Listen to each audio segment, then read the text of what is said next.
परमात्मने नमः।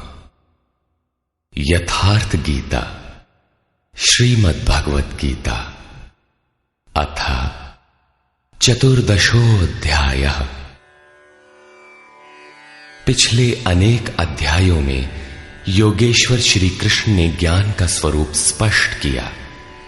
अध्याय 4 के 19वें श्लोक में उन्होंने बताया कि जिस पुरुष द्वारा संपूर्णता से आरंभ किया हुआ नियत कर्म का आचरण क्रमशः उत्थान होते होते इतना सूक्ष्म हो गया कि कामना और संकल्प का सर्वथा शमन हो गया, उस समय जिसे वो जानना चाहता है उसकी प्रत्यक्ष अनुभूति हो जाती है।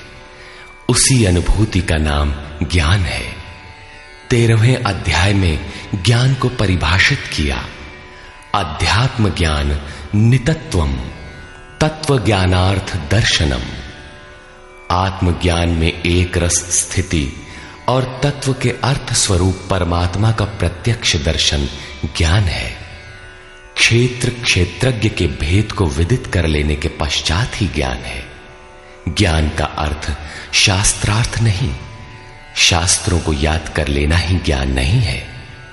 अभ्यास की वो अवस्था ज्ञान है जहां वो तत्व विदित होता है। परमात्मा के साक्षात्कार के साथ मिलने वाली अनुभूति का नाम ज्ञान है। इसके विपरीत सब कुछ अज्ञान है। इस प्रकार सब कुछ बता लेने पर भी प्रस्तुत अध्याय 14 में योगेश्वर श्री कृष्ण कहते हैं कि अर्जुन, उन ज्ञानों में भी परम उत्तम ज्ञान को मैं फिर भी तेरे लिए कहूंगा। योगेश्वर उसी की पुनरावृत्ति करने जा रहे हैं, क्योंकि शास्त्र सुचिंतित पुनि पुनि देखी है। भली प्रकार चिंतन किया हुआ शास्त्र भी बार बार देखना चाहिए। इतना ही नहीं, ज्यों ज्यों आप साधन पथ पर अग्रसर होंगे, ज्यों ज्यों उस इष्ट में प्रवेश पाते जाएंगे, त्यों त्यों ब्रह्म से नवीन नवीन अनुभूति मिलेगी। ये जानकारी सद्गुरु महापुरुष ही देते हैं। इसलिए श्री कृष्ण कहते हैं, मैं फिर भी कहूंगा। श्री भगवान उवाच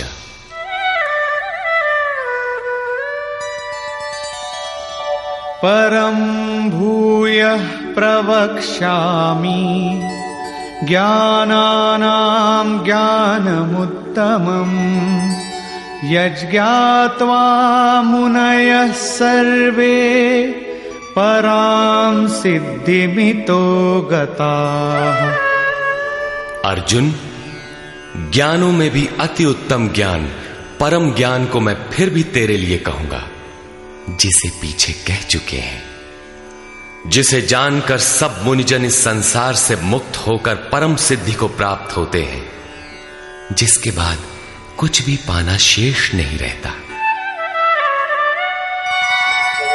इदं ज्ञानमुपाश्रित्य मम साधर्म्यमागताः सर्गेऽपि नोपजायन्ते प्रलये न व्यथन्ति च। इस ज्ञान को उपाश्रित्य, इस ज्ञान का नजदीक से आश्रय लेकर क्रिया से चलकर पास पहुंचकर मेरे स्वरूप को प्राप्त हुए लोग सृष्टि के आदि में पुनः जन्म नहीं लेते और प्रलय काल में अर्थात शरीरांत होते समय व्याकुल नहीं होते, क्योंकि महापुरुष के शरीर का अंत तो उसी दिन हो जाता है जब वो स्वरूप को प्राप्त होता है। उसके बाद उनका शरीर रहने का एक मकान मात्र रह जाता है। पुनर्जन्म का स्थान कहां है जहां लोग जन्म लेते हैं? इस पर श्री कृष्ण कहते हैं,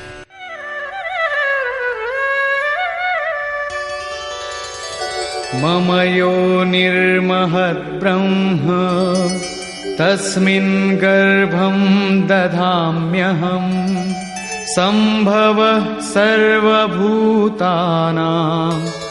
ततो भवति भारत। हे अर्जुन, मेरी महद ब्रह्म अर्थात अष्टधा मूल प्रकृति संपूर्ण भूतों की योनि है और उसमें मैं चेतन रूपी बीज को स्थापित करता हूं। उस जड़ चेतन के संयोग से सभी भूतों की उत्पत्ति होती है। सर्वयोनिषु कौन्तेय मूर्तयः सम्भवन्ति याः तासां ब्रह्ममहद्योनिः अहं बीजप्रदः पिता। कौन्तेय, सब योनियों में जितने शरीर उत्पन्न होते हैं उन सब की योनि गर्भ धारण करने वाली माता 8 भेदों वाली मूल प्रकृति है और मैं ही बीज को स्थापन करने वाला पिता हूं। अन्य कोई न माता है न पिता। जब तक जड़ चेतन का संयोग रहेगा जन्म होते रहेंगे, निमित्त तो कोई न कोई बनता ही रहेगा। चेतन आत्मा जड़ प्रकृति में क्यों बंध जाती है? इस पर कहते हैं सत्वं रजस्तम इति गुणाः प्रकृति संभवाः निबध्नन्ति महाबाहो देहे देहिनमव्ययम्। महाबाहु अर्जुन, सत्वगुण, रजोगुण और तमोगुण प्रकृति से उत्पन्न हुए तीनों गुण ही इस अविनाशी जीवात्मा को शरीर में बांधते हैं। किस प्रकार? तत्र सत्वं निर्मलत्वात् प्रकाशकमनामयम् सुखसंगेन बध्नाति ज्ञानसंगेन चानघ। निष्पाप अर्जुन, उन तीनों गुणों में प्रकाश करने वाला निर्विकार सत्व गुण तो निर्मलत्वात्, निर्मल होने के कारण सुख और ज्ञान की आसक्ति से आत्मा को शरीर में बांधता है। सत्व गुण भी बंधन ही है। अंतर इतना ही है कि सुख एकमात्र परमात्मा में है और ज्ञान साक्षात्कार का नाम है। सत्व गुणी तब तक बंधा है जब तक परमात्मा का साक्षात्कार नहीं हो जाता। रजो रागात्मकं विद्धि तृष्णा संग समुद्भवम् तन्निबध्नाति कौन्तेय कर्म संगेन देहिनम्। हे अर्जुन, राग का जीता जागता स्वरूप रजोगुण है।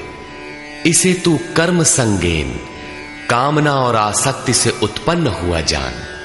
वो जीवात्मा को कर्म और उसके फल की आसक्ति में बांधता है। वो कर्म में प्रवृत्ति देता है। तमस्त्वं ज्ञानजं विद्धि मोहनं सर्वदेहिनां प्रमादालस्य निद्राभिः तन्निबध्नाति भारत। अर्जुन, समस्त देहधारियों को मोहने वाले तमोगुण को तू अज्ञान से उत्पन्न हुआ जान। वो इस आत्मा को प्रमाद अर्थात व्यर्थ की चेष्टा, आलस्य की कल करेंगे और निद्रा द्वारा बांधता है। निद्रा का अर्थ यह नहीं कि तमोगुणी अधिक सोता है, शरीर सोता हो ऐसी बात नहीं। या निशा सर्वभूतानां तस्याम जागर्ति संयमी। जगत ही रात्रि है। तमोगुणी व्यक्ति इस जगत रूपी निशा में रात दिन व्यस्त रहता है, प्रकाश स्वरूप की ओर अचेत रहता है। यही तमोगुणी निद्रा है। जो इसमें फंसा है सोता है। अब तीनों गुणों के बंधन का सामूहिक स्वरूप बताते हैं। सत्वं सुखे संजयति रजः कर्मणि भारत ज्ञानमावृत्य तु तमः प्रमादे संजयत्युत। अर्जुन, सत्वगुण सुख में लगाता है, शाश्वत परम सुख की धारा में लगाता है। रजोगुण कर्म में प्रवृत्त करता है और तमोगुण ज्ञान को आच्छादित करके प्रमाद में अर्थात अंतःकरण की व्यर्थ चेष्टाओं में लगाता है।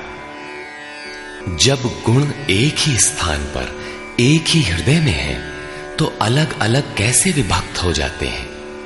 इस पर योगेश्वर श्री कृष्ण बताते हैं,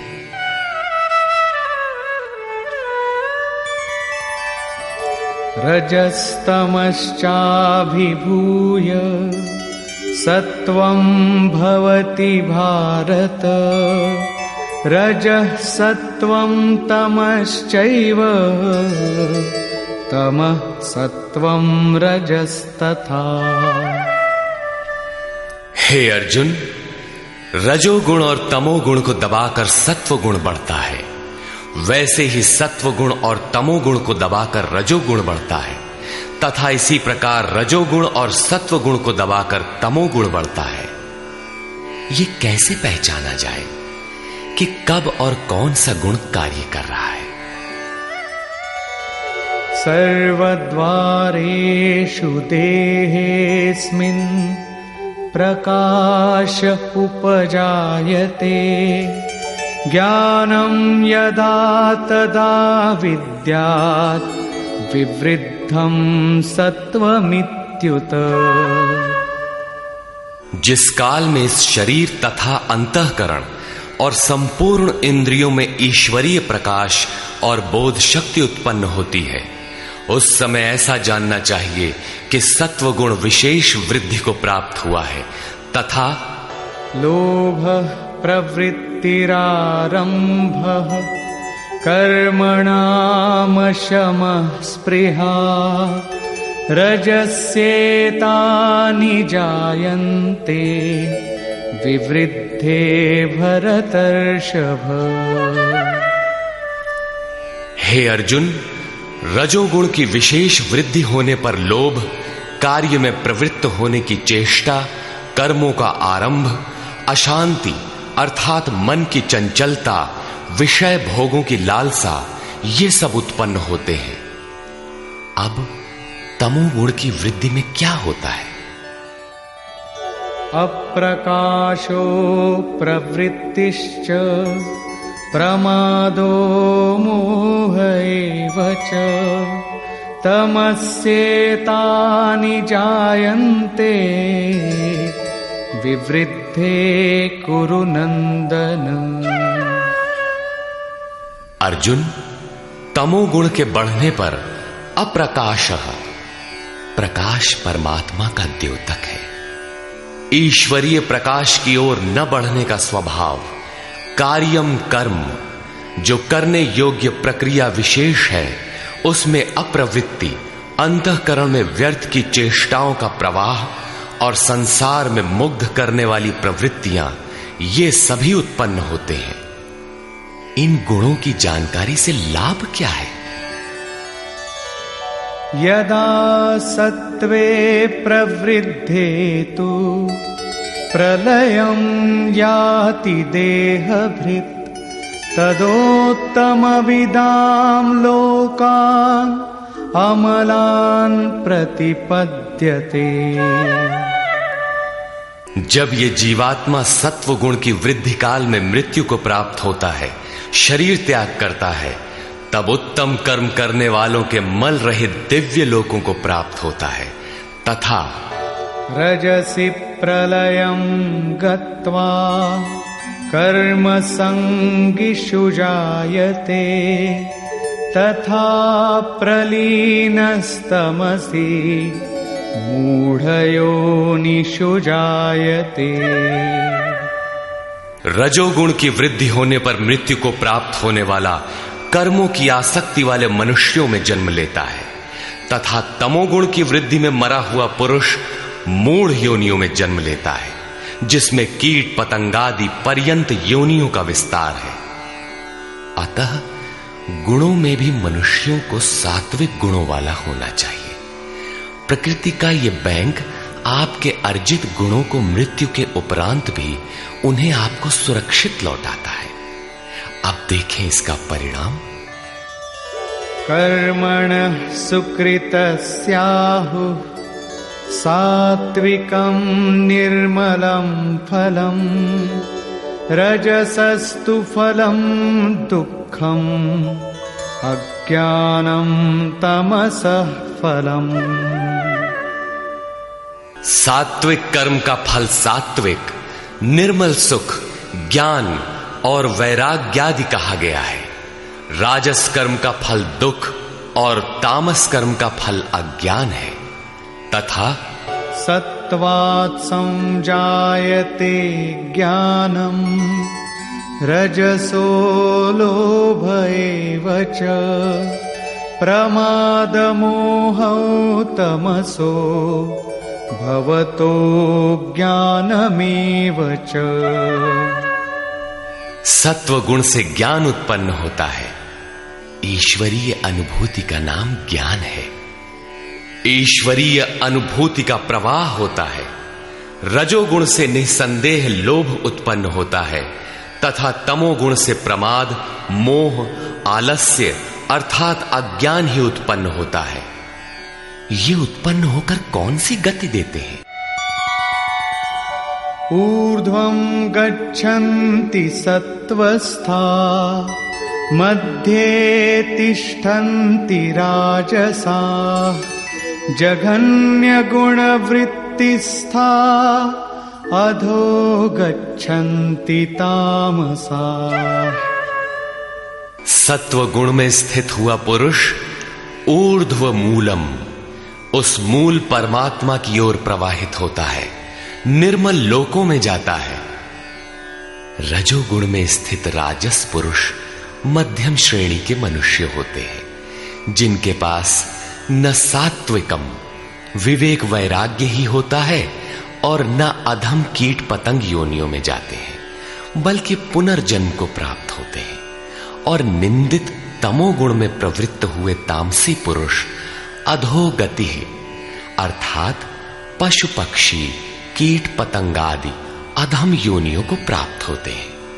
इस प्रकार तीनों गुण किसी न किसी रूप में योनि के ही कारण हैं। जो पुरुष गुणों को पार कर लेते हैं वे जन्म बंधन से छूट जाते हैं और मेरे स्वरूप को प्राप्त होते हैं। इस पर कहते हैं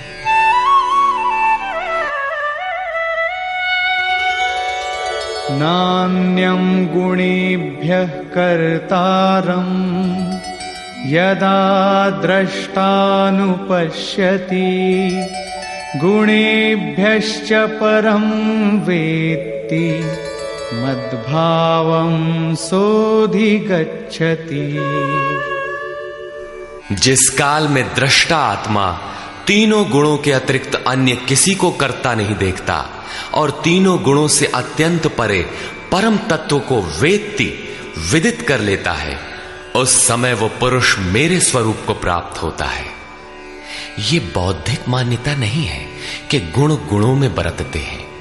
साधन करते करते एक ऐसी अवस्था आती है जहां उस परम से अनुभूति होती है कि गुणों के सिवाय कोई करता नहीं दिखता। उस समय पुरुष तीनों गुणों से अतीत हो जाता है। ये कल्पित मान्यता नहीं है तथा इसी पर आगे कहते हैं गुणानेतानतीत्यत्रीन् देही देह समुद्भवान् जन्म मृत्यु जरा दुःखैर् विमुक्तो मृतमश्नुते। पुरुष इन स्थूल शरीरों की उत्पत्ति के कारण रूप तीनों गुणों से अतीत होकर जन्म मृत्यु वृद्धावस्था और सब प्रकार के दुखों से विशेष रूप से मुक्त होकर अमृत तत्व का पान करता है। इस प्रकार अर्जुन ने प्रश्न किया। अर्जुन उवाच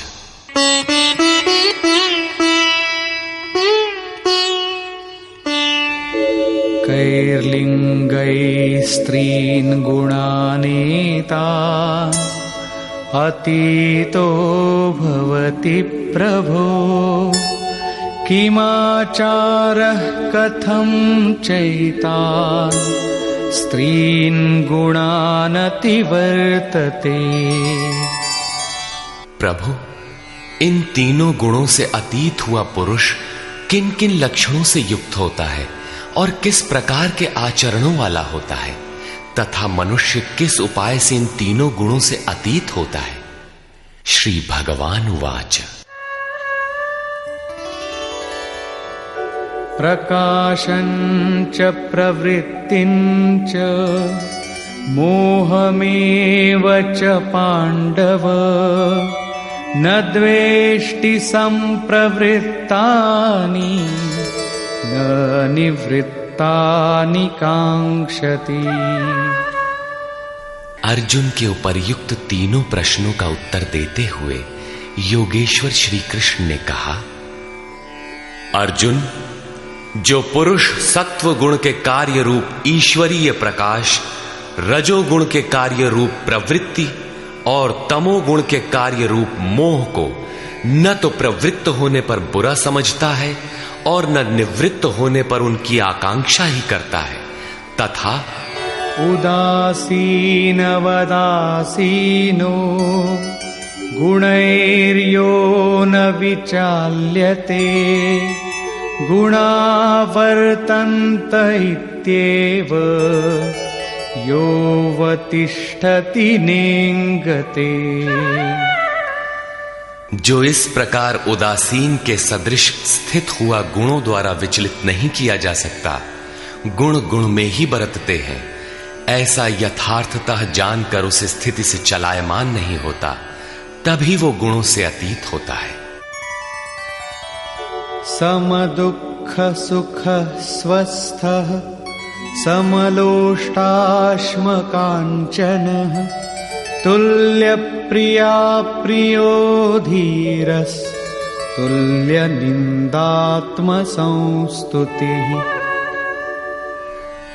जो निरंतर स्वयं में अर्थात आत्म भाव में स्थित है, सुख और दुख में सम है, मिट्टी पत्थर और स्वर्ण में भी समान भाव वाला है, धैर्यवान है, जो प्रिय और अप्रिय को बराबर समझता है, अपनी निंदा तथा स्तुति में भी समान भाव वाला है, और मानापमानयोस्तुल्यस् तुल्यो मित्रारिपक्षयोः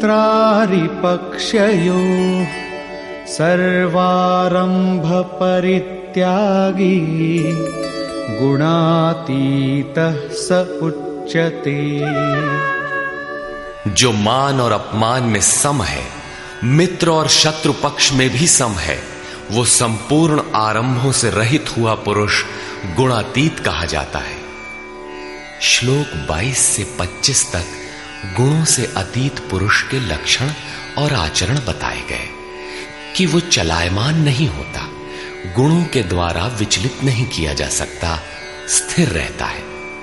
अब प्रस्तुत है गुणों से अतीत होने की विधि।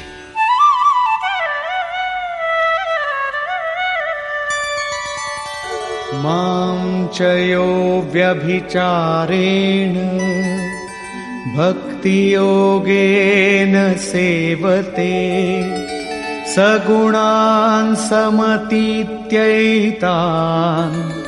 ब्रह्म भूयाय कल्पते।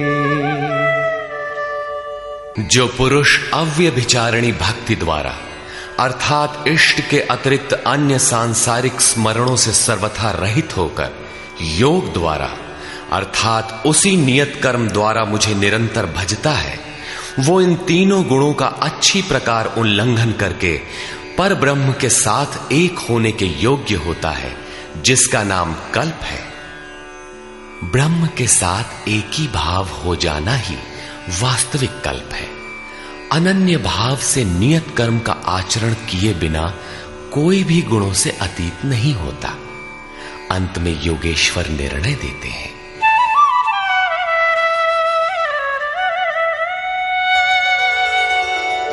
ब्रह्मणो हि प्रतिष्ठाहम् अमृतस्याव्ययस्य च शाश्वतस्य च धर्मस्य सुखस्यैकान्तिकस्य च।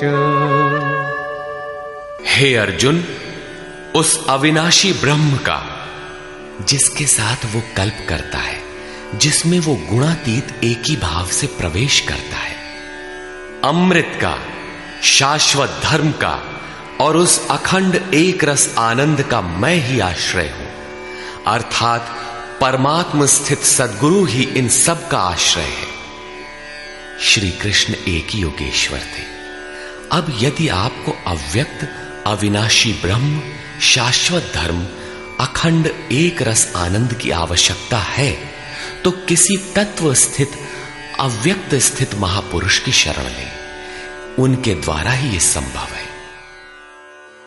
निष्कर्ष, इस अध्याय के आरंभ में योगेश्वर श्री कृष्ण ने कहा कि अर्जुन, ज्ञानों में भी अति उत्तम परम ज्ञान को मैं फिर भी तेरे लिए कहूंगा, जिसे जानकर मुनिजन उपासना के द्वारा मेरे स्वरूप को प्राप्त होते हैं। फिर सृष्टि के आदि में वे जन्म नहीं लेते, किंतु शरीर का निधन तो होना ही है। उस समय वे व्यथित नहीं होते। वे वास्तव में शरीर तो उसी दिन त्याग देते हैं जिस दिन स्वरूप को प्राप्त होते हैं। प्राप्ति जीते जी होती है, किंतु शरीर का अंत होते समय भी वे व्यथित नहीं होते। प्रकृति से उत्पन्न हुए रज, सत्व और तम तीनों गुण ही इस जीवात्मा को शरीरों में बांधते हैं। दो गुणों को दबाकर तीसरा गुण बढ़ाया जा सकता है। गुण परिवर्तनशील है। प्रकृति जो अनादि है, नष्ट नहीं होती, बल्कि गुणों का प्रभाव टाला जा सकता है। गुण मन पर प्रभाव डालते हैं।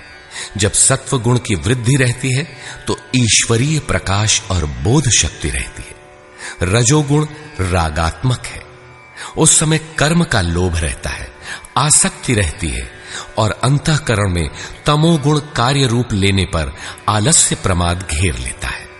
सत्व की वृद्धि में मृत्यु को प्राप्त पुरुष ऊपर के निर्मल लोकों में जन्म लेता है। रजोगुण की वृद्धि को प्राप्त हुआ मनुष्य मानव योनि में ही लौट कर आता है, और तमोगुण की वृद्धि काल में मनुष्य शरीर त्याग कर अधम अर्थात पशु, कीट, पतंग इत्यादि योनि को प्राप्त होता है। इसलिए मनुष्यों को क्रमशः उन्नत गुण सात्विक की ओर बढ़ना चाहिए। वस्तुतः तीनों गुण किसी न किसी योनि के ही कारण हैं। गुण ही आत्मा को शरीरों में बांधते हैं, इसलिए गुणों से अतीत होना चाहिए। वे जिससे मुक्त होते हैं उसका स्वरूप बताते हुए योगेश्वर ने कहा, अष्टधा मूल प्रकृति गर्भ को धारण करने वाली माता है और मैं ही बीज रूप पिता हूं। अन्य न कोई माता है न पिता। जब तक यह क्रम रहेगा तब तक चराचर जगत में निमित्त रूप से कोई न कोई माता पिता बनते रहेंगे, किंतु वस्तुतः प्रकृति ही माता है, मैं ही पिता हूं। अर्जुन ने 3 प्रश्न किए। गुणातीत पुरुष के क्या लक्षण हैं, क्या आचरण है, और किस उपाय से मनुष्य इन तीनों गुणों से अतीत होता है। इस पर योगेश्वर श्री कृष्ण ने गुणातीत पुरुष के लक्षण और आचरण बताए, और अंत में गुणातीत होने का उपाय बताया कि जो पुरुष अव्यभिचारिणी भक्ति और योग के द्वारा निरंतर मुझे भजता है वह तीनों गुणों से अतीत हो जाता है। अन्य किसी का चिंतन न करते हुए निरंतर इष्ट का चिंतन करना अव्यभिचारिणी भक्ति है। जो संसार के संयोग वियोग से सर्वथा रहित है उसी का नाम योग है। उसको कार्य रूप देने की प्रणाली का नाम कर्म है। यज्ञ जिससे संपन्न होता है वह हरकत कर्म है। अव्यभिचारिणी भक्ति द्वारा उस नियत कर्म के आचरण से ही पुरुष तीनों गुणों से अतीत होता है और अतीत होकर ब्रह्म के साथ एक ही भाव के लिए पूर्ण कल्प को प्राप्त करने के लिए योग्य होता है। गुण जिस मन पर प्रभाव डालते हैं उसके विलय होते ही ब्रह्म के साथ एक ही भाव हो जाता है। यही वास्तविक कल्प है। अतः बिना भजन किए कोई गुणों से अतीत नहीं होता। अंत में योगेश्वर श्री कृष्ण निर्णय देते हैं, वह गुणातीत पुरुष जिस ब्रह्म के साथ एक ही भाव में स्थित होता है उस ब्रह्म का, अमृत तत्व का, शाश्वत धर्म का और अखंड एक रस आनंद का मैं ही आश्रय हूं, अर्थात प्रधान करता हूं। अब तो श्री कृष्ण चले गए। अब वह आश्रय तो चला गया। तब तो बड़े संशय की बात है, वह आश्रय अब कहां मिलेगा। लेकिन नहीं, श्री कृष्ण ने अपना परिचय दिया है कि वे एक योगी थे, स्वरूपस्थ महापुरुष थे। शिष्यस्ते अहम शाधिमाम त्वाम प्रपन्नम। अर्जुन ने कहा, मैं आपका शिष्य हूं, आपकी शरण हूं, मुझे संभालिए। स्थान स्थान पर श्री कृष्ण ने अपना परिचय दिया, स्थित प्रज्ञ महापुरुष के लक्षण बताए और उनसे अपनी तुलना की। अतः स्पष्ट है कि श्री कृष्ण एक महात्मा योगी थे। अब यदि आपको अखंड एक रस आनंद, शाश्वत धर्म अथवा अमृत तत्व की आवश्यकता है तो इन सब की प्राप्ति के स्रोत एकमात्र सद्गुरु हैं। सीधे पुस्तक पढ़कर इसे कोई नहीं पा सकता। जब वही महापुरुष आत्मा से अभिन्न होकर रथी हो जाते हैं तो शनैः शनैः अनुरागी को संचालित करते हुए उसके स्वरूप तक, जिनमें वे स्वयं प्रतिष्ठित हैं, पहुंचा देते हैं। वही एकमात्र माध्यम है। इस प्रकार योगेश्वर श्री कृष्ण ने अपने को सबका आश्रय बताते हुए इस 14वें अध्याय का समापन किया, जिसमें गुणों का विस्तार से वर्णन है। अतः ओम तत्सदिति श्रीमद् भगवद गीता सूपनिषत्सु ब्रह्म विद्यायाम योग शास्त्रे श्री कृष्ण अर्जुन संवादे गुणत्रय विभाग योगो नाम चतुर्दशोऽध्यायः। इस प्रकार स्वामी अड़गड़ानंद कृत श्रीमद् भगवद गीता के भाष्य यथार्थ गीता का 14वां अध्याय पूर्ण हुआ।